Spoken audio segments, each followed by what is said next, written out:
सत्य कथा, पुरुषार्थ कथा, सुनो सुनो सिद्धार्थ कथा।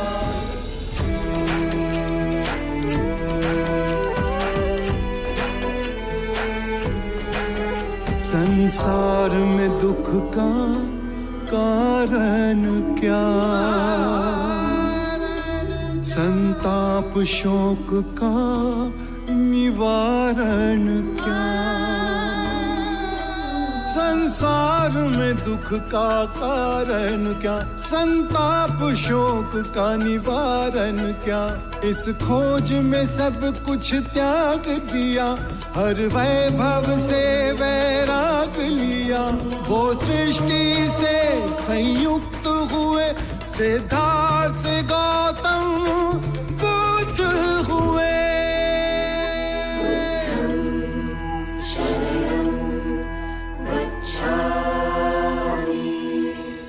यदि सद्धर्म का मार्ग मिले तो केवल मुझे नहीं, वो सबके लिए उपलब्ध होना चाहिए। और अंत में मेरी भयानक परीक्षा हुई। काम, क्रोध, माया, वासना, तृष्णा मेरे सामने कई रूपों में आए, पर मैं विचलित नहीं हुआ, अडिग रहा। मैंने संकल्प लिया, प्राण जाए या परम सत्य उपलब्ध हो। और अंत में मुझे परम सत्य प्राप्त हुआ।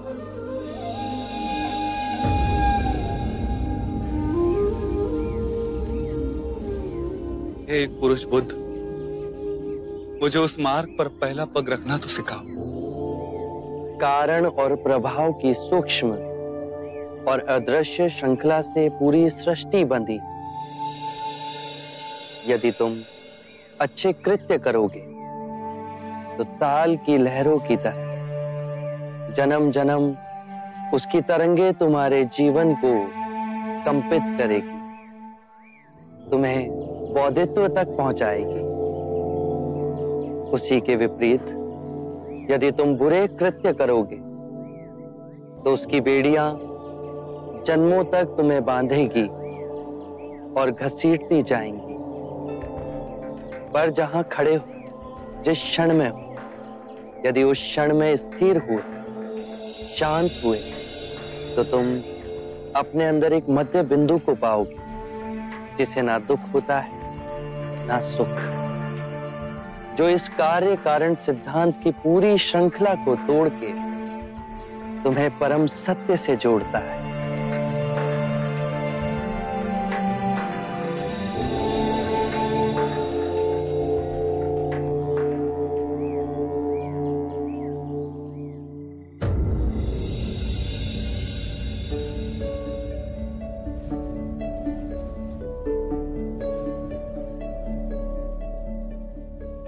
यशो,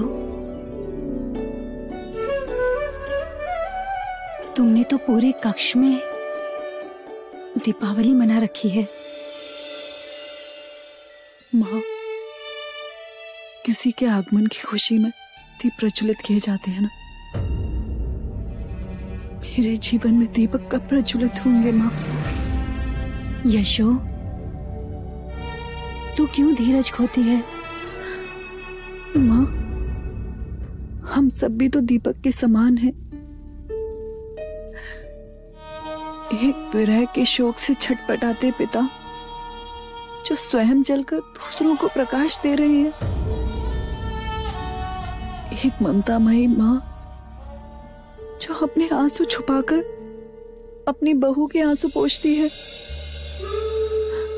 और एक माँ जो स्वयं दिए की भांति जलकर अपने पुत्र की याद को सदा अपने मन में प्रज्वलित रखती है।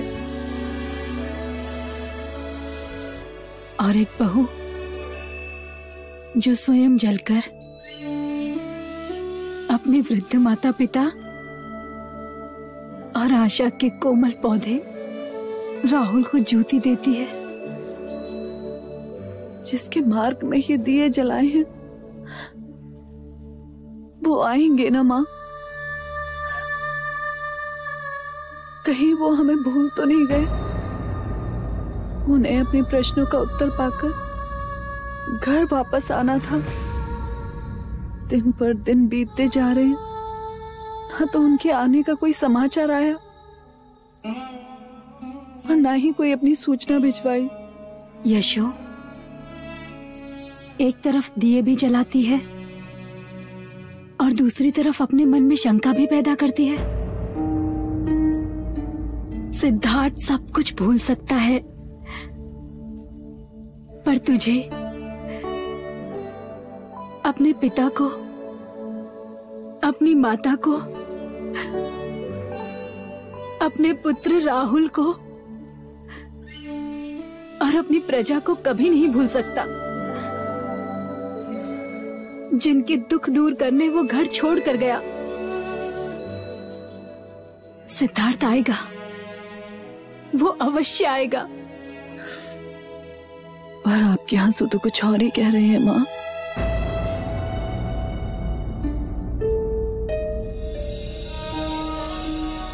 और कितनी प्रतीक्षा करूं माँ? कब तक दिए की भांति दिन रात जलती रहूं? कब तक इस कक्ष को यूं ही सजाती रहूं जिसका आधिपत्य मुझे भूल गया है? लौटता ही नहीं माँ।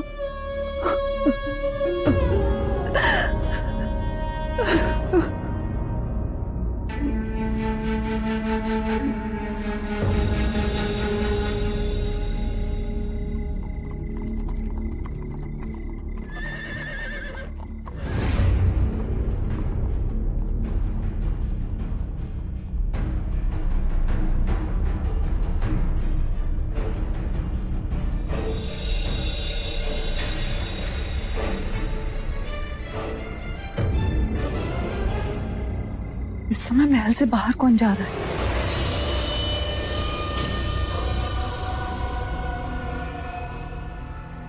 मेरे पुत्र का रूप तो अत्यंत मनमोहक है।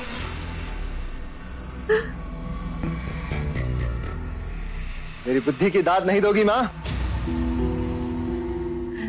अरे मेरे होनहार पुत्र, क्या दाव खेला है तूने? नंद को ही महाराज के विरुद्ध कर दिया। एक तीर से दो शिकार। बस देव अब इन दोनों के बीच में एक ऐसी दीवार खड़ी करते कि महाराज कभी भी नंद को राजगद्दी देने के बारे में ना सोचे। महाराज नंद को राजगद्दी दे भी दे तो क्या? इसके बाद नंद रहेगा तो मेरे हाथों की कठपुतली बनकर ही। रंग भवन की लत एक बार उसे लग गई तो राजकाज सब भूल जाएगा। मदिरा के नशे में ऐसा डुबोऊंगा उसे, फिर कभी उबर ना पाएगा। वासनाओं के धागे से ऐसा बांधूंगा उसे गणिकाओं के साथ कि फिर उसका पतन निश्चित है। महाराज उससे घृणा करने लगेंगे। मैं मारी जाऊं मेरे सुपुत्र? सिद्धार्थ रुक गया। अब नंद को ऐसे कुएं में धकेलूंगा कि जीवन भर वहीं सड़ता रहेगा।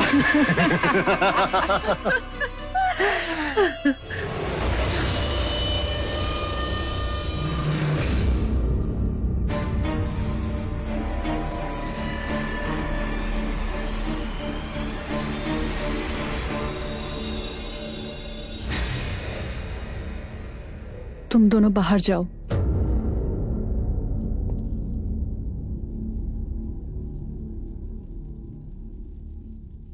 कहाँ जा रहे हो नंद? जानता था आप भी मुझे नैतिकता का पाठ पढ़ाने के लिए अवश्य आएंगे, परंतु आपके जानकारी के लिए भी बता दूं, मैं ज्येष्ठ देवदत्त के साथ रंग महल जा रहा हूं।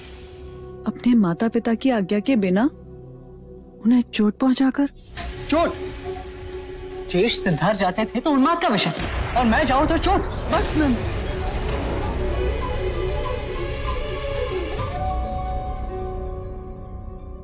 किस मुंह से तुम अपने ज्येष्ठ से अपनी तुलना कर रहे हो? इतने से भी गुण है तुम्हारे अंदर, तुम्हारे ज्येष्ठ जैसे। इस दर्पण में देखो, ये आंखों में झांको और पूछो, उत्तर तुम्हें स्वयं मिल जाएगा। ठीक है, मान गया मैं उनके जितना उच्च नहीं। प्रश्न ऊंच नीच का नहीं है। तुम्हारे ज्येष्ठ को सन्यासी होने का विचार काफी कम उम्र में आया। क्या सपने में भी तुम्हें यह विचार आया? अपने माता पिता की मनोस्थिति को समझो, उनकी चेष्टा थी कि तुम्हारे ज्येष्ठ विलासी बने, जिससे सन्यासी होने का विचार उनके मन से धीरे धीरे समाप्त हो जाए। और जिन गणिकाओं के मुंह के पल्लू में बंधकर तुम सर्वनाश की ओर जा रहे हो, ऐसी कितनी सुंदर प्रवीण गणिकाओं ने तुम्हारे ज्येष्ठ को रिझाने की चेष्टा की, वो नहीं रिझी। सारी गणिकाओं ने तुम्हारे ज्येष्ठ के सामने हार मान ली। तुम अपनी तुलना अपने ज्येष्ठ से कर रहे हो तो सत्य सुनो, आम्रपाली भी तुम्हारे ज्येष्ठ को मोहित ना कर सकी। कीचड़ में खिलने वाला हर फूल कमल नहीं होता नंद। और फिर तुम्हारे ऊपर तो बहुत सारी जिम्मेदारी है। महाराज से लेकर कपिलवस्तु की सारी प्रजा को तुम्हें ही संभालना है। तुम भविष्य हो हमारा।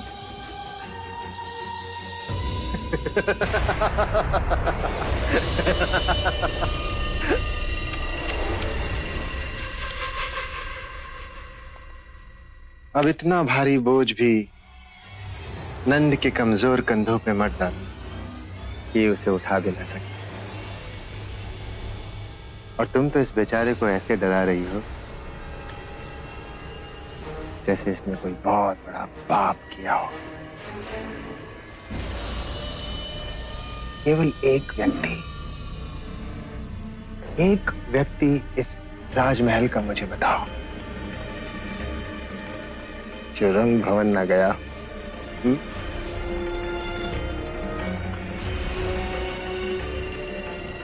है कोई जवाब?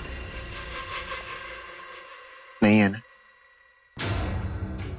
तो नंद क्यों न जाए?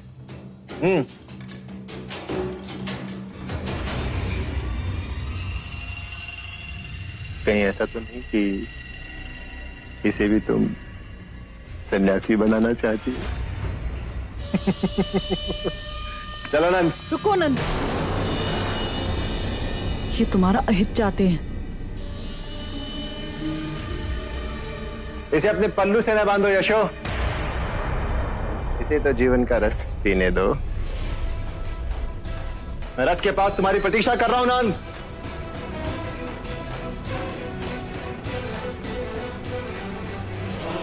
नंद,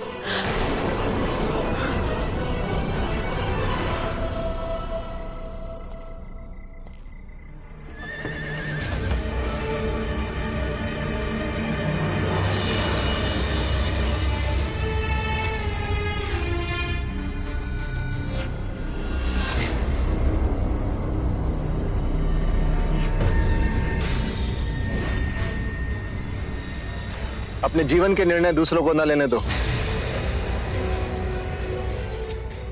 बड़े हो गए हो तुम, अब अच्छे बुरे की समझ तुम्हें स्वयं आ गई है। चलो। सत्य कहा आपने ज्येष्ठ, मैं अपना भला बुरा समझने योग्य अवश्य हो गया। आप जाइए, मैं नहीं जाऊंगा।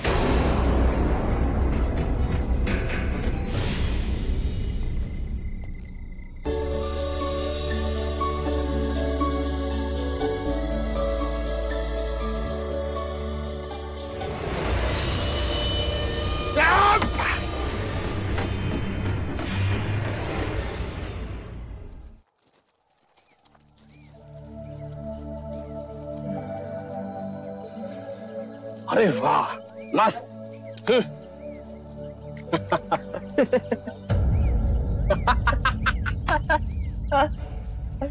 देख, ओम भगवती भिक्षाम देहि।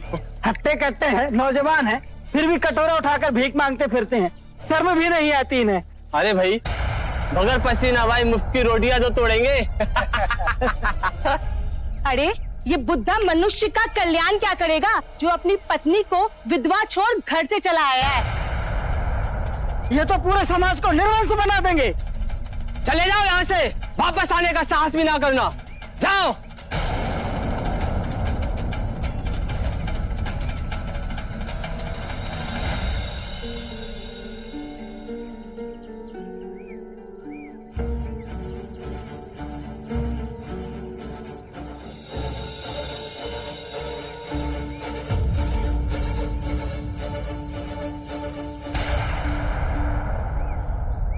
राजगृह वालों ने भिक्षा नहीं दी। गुरुवर, हम यहाँ से किसी और स्थान पर नहीं जा सकते? अवश्य जा सकते हैं, पर जो तुम्हें यहाँ अशांत कर रहा है वो किसी दूसरे स्थान पर भी अशांत करेगा। नहीं गुरुवर, यहाँ के लोग हमारा अपमान करते हैं, हमारा उपहास करते हैं, ताने मारते हैं, और तुम्हें क्रोध आता है। यदि यही लोग तुम्हारे पथ पर फूलों की पंखुड़ियां बिछाएंगे तो तुम्हें प्रसन्नता होगी। अर्थात तुमने अपनी शांति की कुंजी को दूसरों के हाथों में सौंप दी है। बाहर की बात तुम्हें विचलित भी कर सकती है और तुम्हें प्रसन्न भी कर सकती है।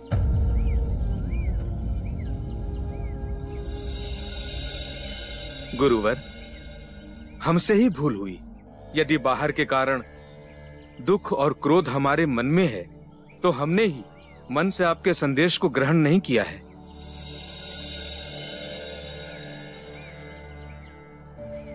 मन में यदि प्रतिशोध का भाव आया तो ये समझना कि तुम अभी परम सत्य से बहुत दूर हो।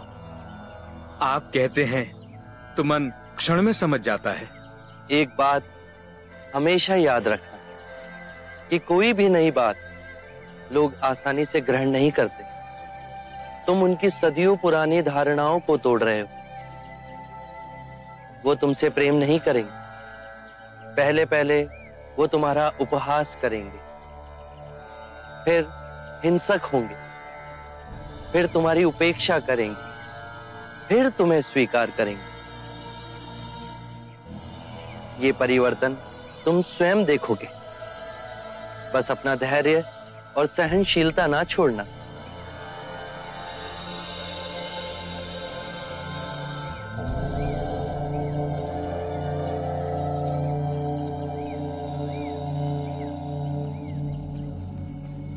प्रणाम गुरुदेव। महाराज बिंबिसार ने आपके लिए रथ भेजा है, चलने की कृपा कीजिए। धन्यवाद, परंतु आप महाराज से कह दीजिएगा कि मैं अपने भिक्षुओं के साथ राजमहल चलकर आ रहा हूं। जैसी आपकी आज्ञा गुरुदेव।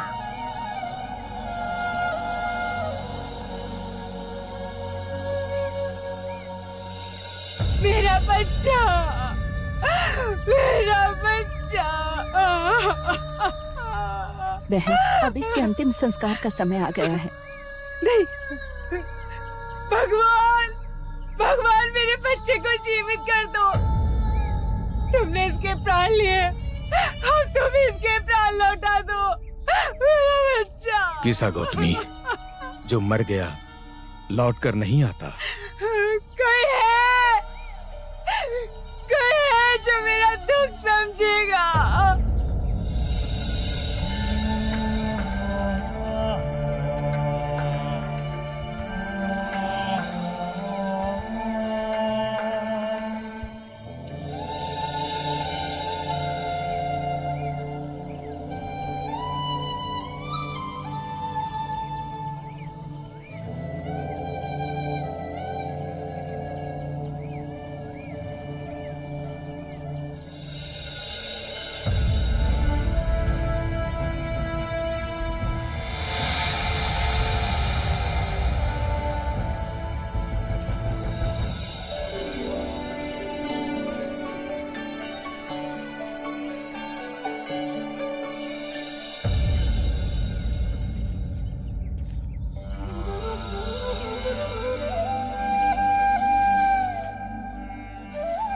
महारानी, बुद्ध आ गए हैं।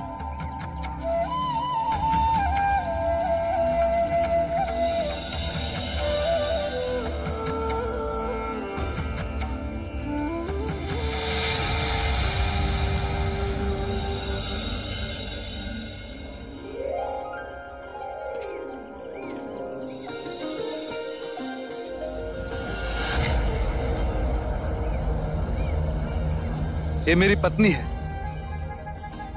महारानी वैदी। ये मगध के कुलगुरु, सभ्यता और संस्कृति के धरोहर, मगध के सेनापति और मगध के महामहिम मंत्री। आइए, आपका स्वागत है।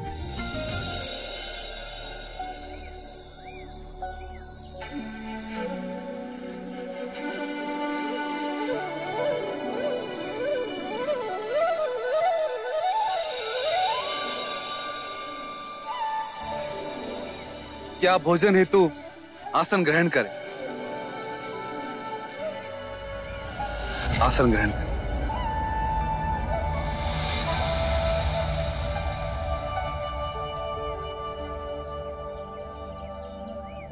मैं आप सभी से विनती करता हूं कि आप भोजन हेतु आसन ग्रहण करें।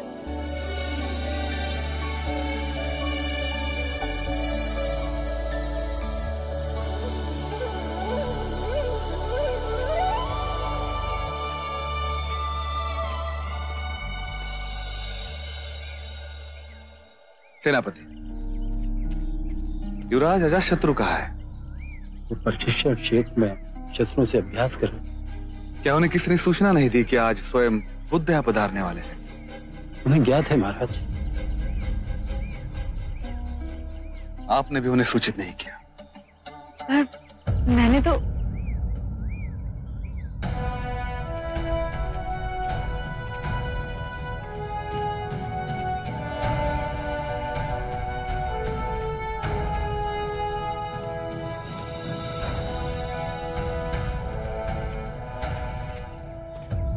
ये मेरा पुत्र अजातशत्रु है। आशीर्वाद दो। क्षमा करें, मैं अपना शीश किसी के आगे नहीं झुकाता। ये बहुत अच्छी बात है। किसी के दबाव से शीश झुके, ये बुरा है। कहने का अर्थ है, जब तक मन में सम्मान ना हो तो किसी के आगे शीश झुकाना। परेशान ना हो, मैं समझ गया। फिर कोई विशेष उपलब्धि भी तो होनी चाहिए। शस्त्र विद्या में निपुण हूं। कभी अपने हाथ से तलवार बनाई है? मैं युवराज हूं, मैं तलवार क्यों बनाऊं? हाँ, युवराज शस्त्र बना सके ये तो आवश्यक नहीं, पर जब शस्त्र बनाने वाला तुम्हारे समक्ष कोई तलवार लाता है तो कैसे अनुमान लगाते हो कि उस तलवार के क्या गुण हैं? उसकी धार को देखकर, उसे चला उसकी चपलता माप कर। अर्थात किसी भी बात का परीक्षण किए बिना तुम नहीं मानते? जी। यदि धूप खिली हो तो उसकी ऊष्मा कैसे नापते हो? कहना कठिन है। सरल है, बहुत सरल। जिसे जितनी धूप की आवश्यकता होती है वो अपने स्वभाव के अनुसार उसे ग्रहण कर लेता है। घास का तिनका अपने अनुसार, सूरजमुखी अपने अनुसार और ताड़ का वृक्ष अपने अनुसार। ताड़ का वृक्ष तो ऊपर और ऊपर उठता है सूर्य की किरण को पाने के लिए। तुमने एकदम सही पहचाना। इतना शक्तिशाली, इतना विशाल ताड़ का वृक्ष ऊपर की ओर ही उठता है, अर्थात ऊपर उठना प्रकृति का नियम है।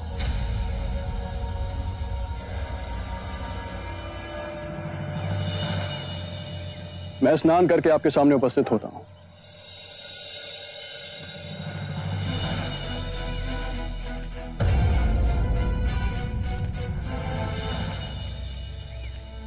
ना समझ है उसकी ओर से मैं आपसे क्षमा मांगता हूं। इसकी निर्भीक बातों ने मुझे प्रभावित किया।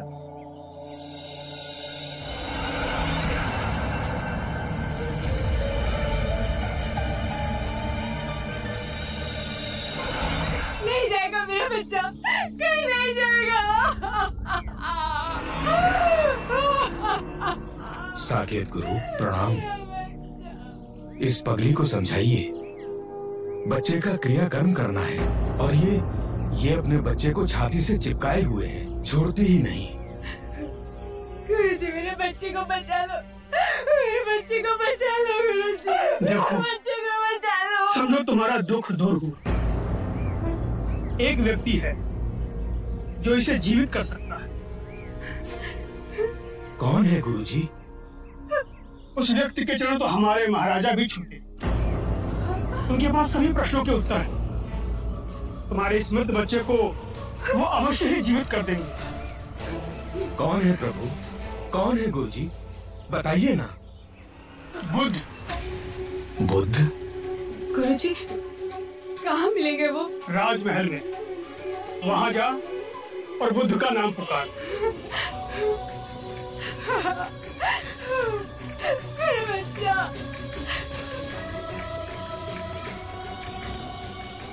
अगर सच में वो पहुंचे हुए महात्मा है तो गौतमी के बच्चे को अवश्य जीवित कर देंगे।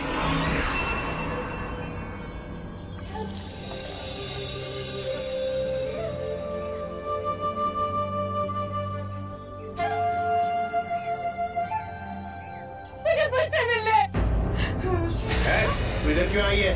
तेरा इधर कोई काम नहीं है, चल यहाँ से। कृपया कीजिए, मुझे अंदर जाने दीजिए। मुझे बुद्ध के पास जाना है।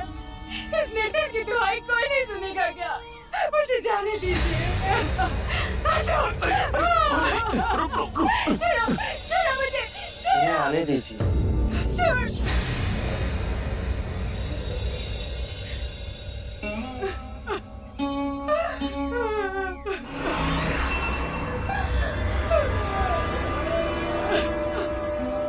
मैं बहुत आशा लेके आई हूँ आपके पास। प्रभु प्रभु मेरे बच्चे को जीवित कर दीजिए, मेरे बच्चे को लौटा दीजिए प्रभु। इस निर्धन की पीड़ा का निवारण कर दीजिए, मेरे बच्चे को लौटा दीजिए प्रभु। मुझे मेरा बच्चा लौटा दो, मुझे मेरा बच्चा लौटा दो प्रभु। मैं तुम्हारे बच्चे को जीवित कर सकता हूँ, पर उसके लिए तुम्हें एक काम करना होगा। किसी भी एक घर से एक मुट्ठी सरसों के दाने लाने होंगे। हाँ प्रभु, मैं तुरंत लेके आऊंगी। पर एक बात ध्यान रहे, ये सरसों के दाने केवल उसी घर से लाना जिस घर में कभी किसी की मृत्यु नहीं हुई हो। हाँ प्रभु। मेरा बच्चा।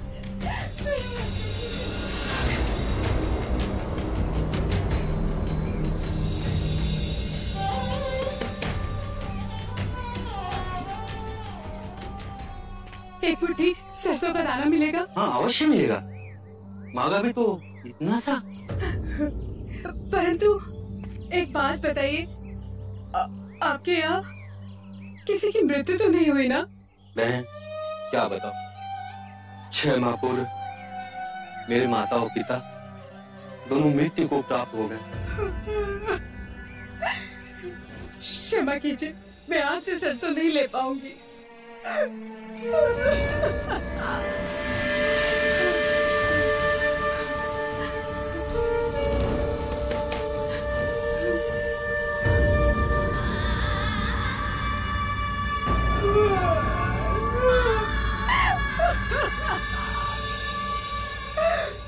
मेरी पत्नी का देहांत हो, मेरा युवा पुत्र मर गया, मेरा पुत्र मेरी बहू दोनों मर गए, मेरी बीवी, मेरा बच्चा सब बाढ़ में बह गए।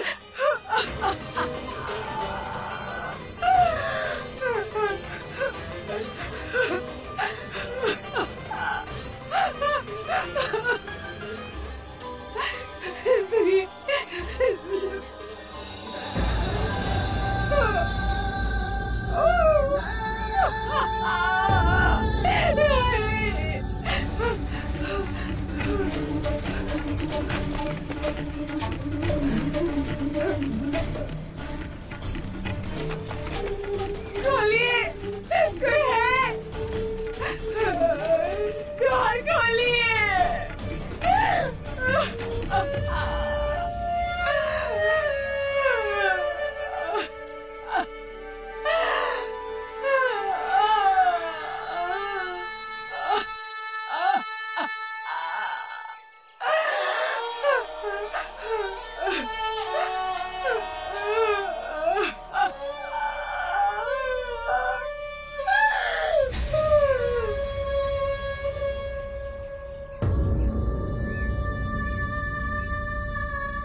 जन्मा है उसकी मृत्यु निश्चित, यही प्रकृति का नियम। चाहे युवा हो या वृद्ध, या ज्ञानी हो या अज्ञानी, मृत्यु सभी को आनी। ये बात मैं तुमसे पहले कहता तो क्या तुम इसे मानती?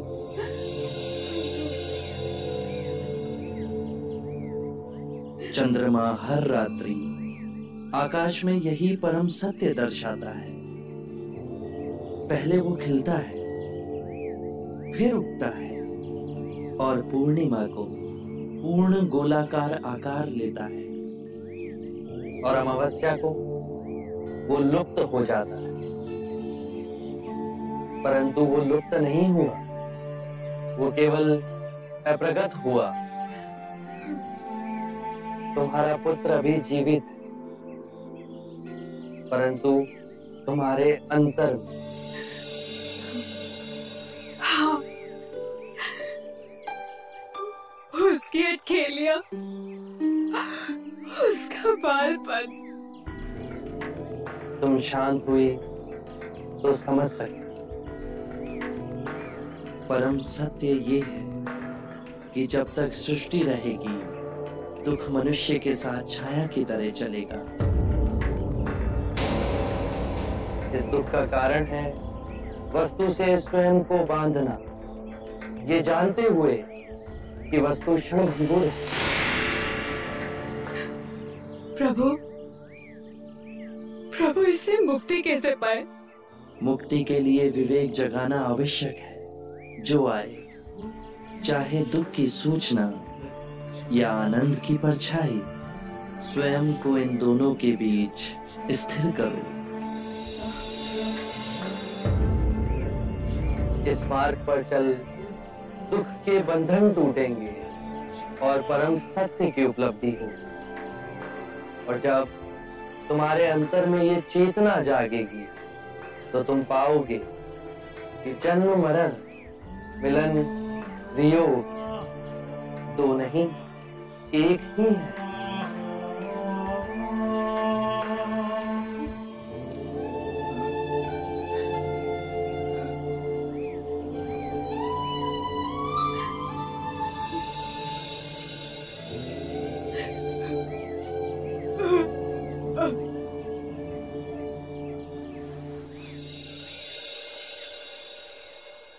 मैं आपसे विनती करना चाहता,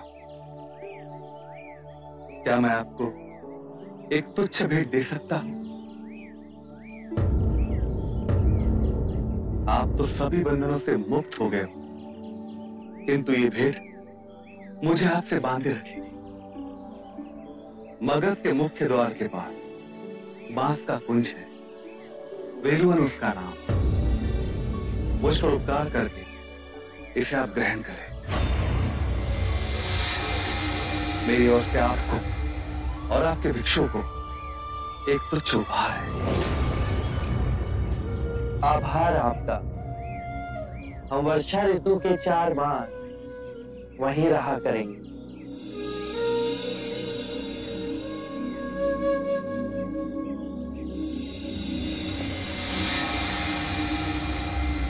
हे अजय, हे अभय, मृत्यु को परास्त करने वाले, मेरी ओर से यह तुच्छ भेंट स्वीकार करें।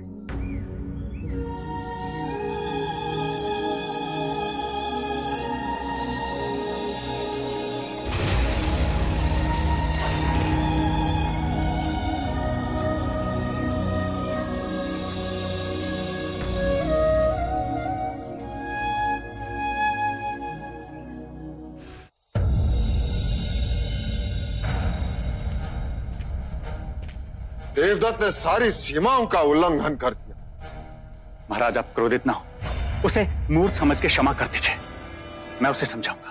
क्या समझाओगे उसे? समझाने से कभी माना है? आपने मुझे बुलाया महाराज?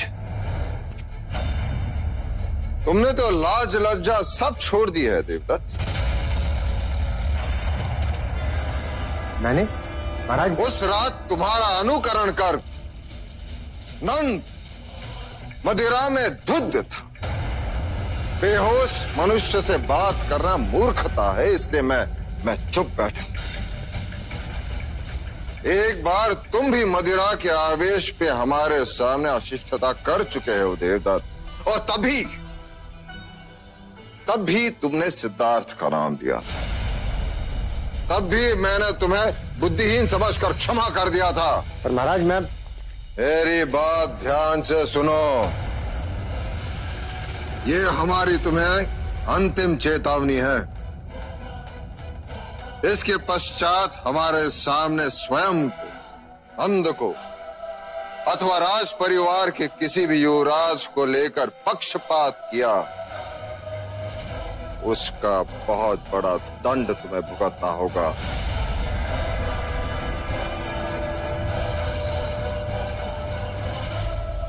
मैं समझता हूं महाराज। कुछ नहीं समझते तुम। मेरे मना करने पर उस रात नंद को उकसाकर तुम रंग भवन ले जा रहे थे। मैं नंद को नहीं लेके गया महाराज, वो केवल नंद का आग्रह था। तुम ज्येष्ठ हो,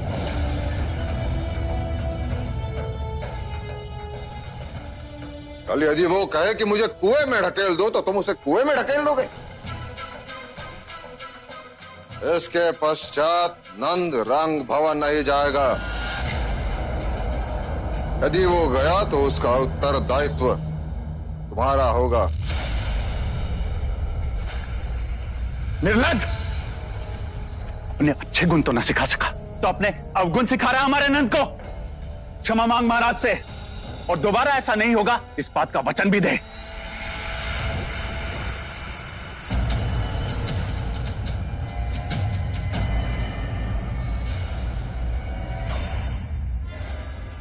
ऐसे नहीं, चरणों में गिर के क्षमा मांग, क्षमा मांग।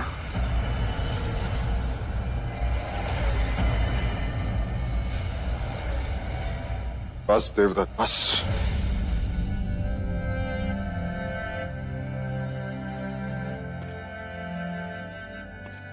देवदत्त, तुम ज्येष्ठ हो,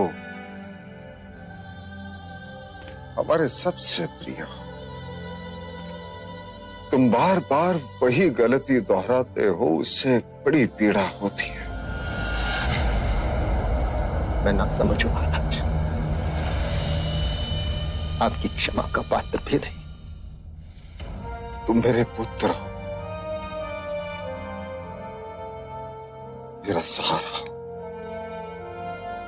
दोबारा ऐसी गलती मत करना।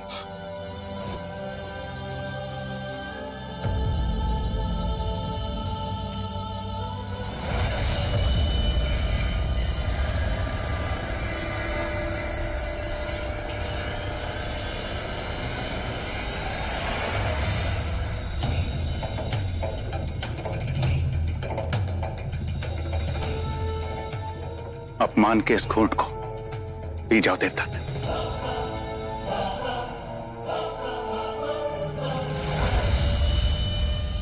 नहीं, इनसे इनकी राजगद्दी छीन कर इनका वास्तविक स्थान दिखा के रहूंगा। कैसे? और कौन है जो तुम्हारी ये महत्वाकांक्षा पूर्ण करेगा? है एक व्यक्ति, अजात शत्रु। अब देखना अजात शत्रु को कैसे मोहरा बनाकर सारा खेल पलटता है देवदत्त। आरंभ हो गई निर्वाण प्रथा, सुनो सुनो ये बुद्ध कथा। ये संसार जिसे हम यथार्थ मानते हैं, दुख और पीड़ा का क्षण भंगुर खेल है। जो जन्मा है उसकी मृत्यु निश्चित है। यही सृष्टि का नियम है।